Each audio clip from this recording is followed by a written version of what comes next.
Hello guys, exercise 1.3 का question number first.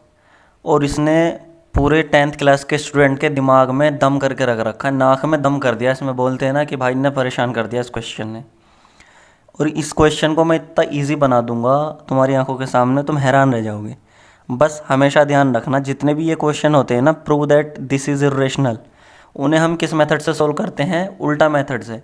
उल्टा मान के चलते हैं। सपोज एक कुत्ता है और एक वो है, एक क्या है, सूअर मान लो चलो सूअर मत मानो, कुत्ता है और बिल्ली मान लो। ऐसा करो, अब हम मान के चलेंगे कि ये कुत्ता है लेकिन बाद में बिल्ली निकल गई वो, तो इसका मतलब हमने गलती कर दी थी, तो इसका मतलब वो बिल्ली थी। ठीक है दोस्तों, तो हम इसे क्या कर मान के चलेंगे? सबसे शुरू में हमारा काम होता है कि लेटस एज्यूम, कि हमने मान लिया, latus assume that √5 is rational number मान लिया हमने, क्योंकि हमें रेशनल नंबर की प्रॉपर्टीज़ बहुत सारी पता है। रेशनल नंबर क्या होते हैं? देखो, जो P/Q की फॉर्म में लिखे होते हैं, Q 0 नहीं होना चाहिए, ठीक है।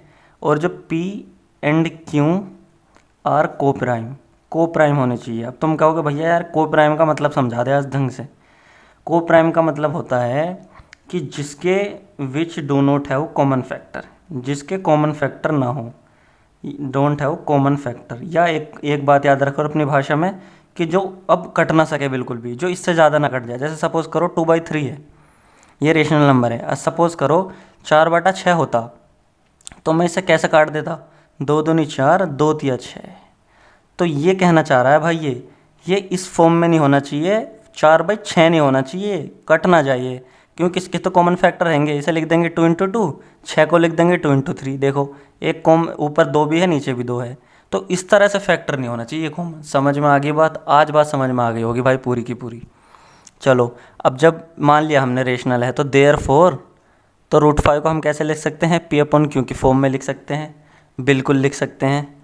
यहाँ पे लिख दो A, P and Q are coprime. जो A एंड B मानना चाहता है वो A एंड B मान लो, P एंड Q मानना चाहता है P एंड Q मान लो। स्टैंडर्ड वे जो है वो P/Q का है, इसलिए मैंने P/Q से करा दिया।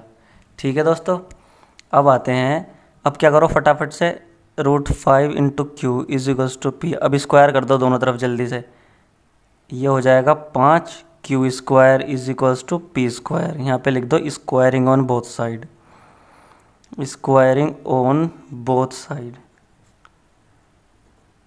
अब तुम देखो, जब 5 मल्टीप्लाई में आ रहा है Q² के, तो P² जो होगा वो सीधा सीधा डिवाइड हो जाएगा। नहीं, देखो Q² = P² / 5। इसका मतलब therefore P² is divisible by 5, P² is divisible by 5।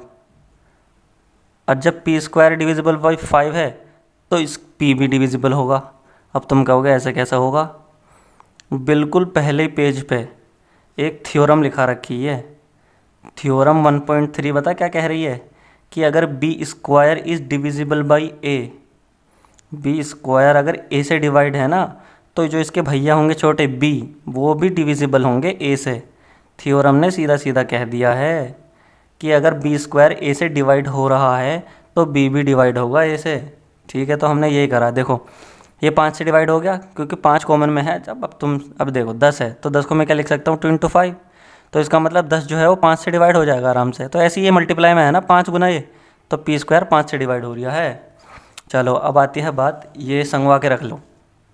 ठीक है, इसको मान लो तुम, कैसी इक्वेशन मान लो?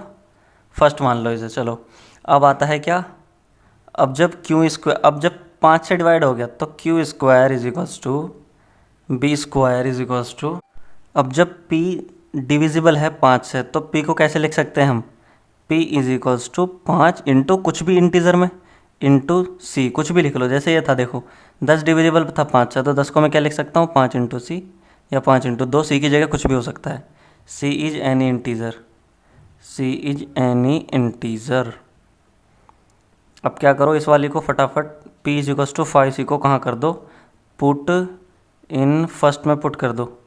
ये फर्स्ट मानी थी ना हमने, कौन सी? ये वाली या कोई सी? ये वाली मानी थी, दोनों एक ही हैं। अब आते हैं 5Q² = P की जगह रख दो 5C। आगे बढ़ो, ये आ जाएगा 5Q² = 25C²। 5 × 5 = 25। तो ये आ जाएगा Q square is equals to 5c²।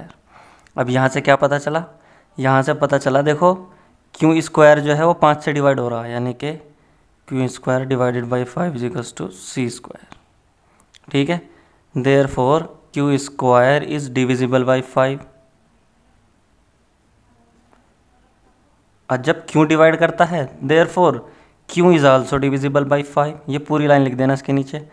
और जब क्यू, अब देखो यहाँ से क्या पता चला, P is divisible by 5। P 5 से कट रहा है और Q भी कट रहा है, Q इज़ डिविजिबल बाई 5।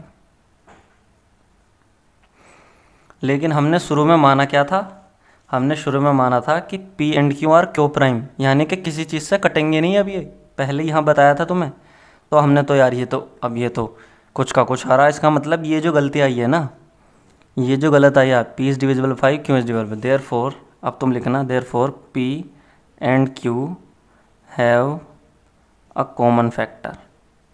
लेकिन हमने शुरू में क्या माना था, कॉमन फैक्टर 5 कॉमन फैक्टर है दोनों का। लेकिन होना क्या चाहिए था, शुरू में जब मान लिया हमने ये P बाई Q फैक्टर नहीं होना चाहिए, तो इसका मतलब हमने गलत माना था।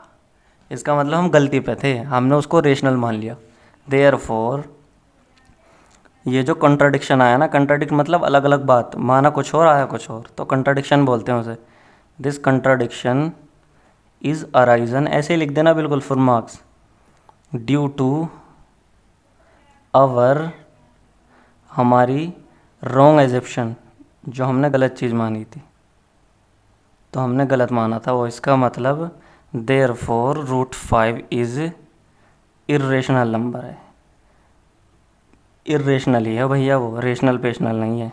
समझ में आ गया? देखो किस तरह से प्रूव करा हमने, दिमाग का खेल कर दिया बिल्कुल। चलो अगर समझ में आया हो तो दोस्तों वीडियो को वो करो सब्सक्राइब और कमेंट ज़रूर करो, ठीक है।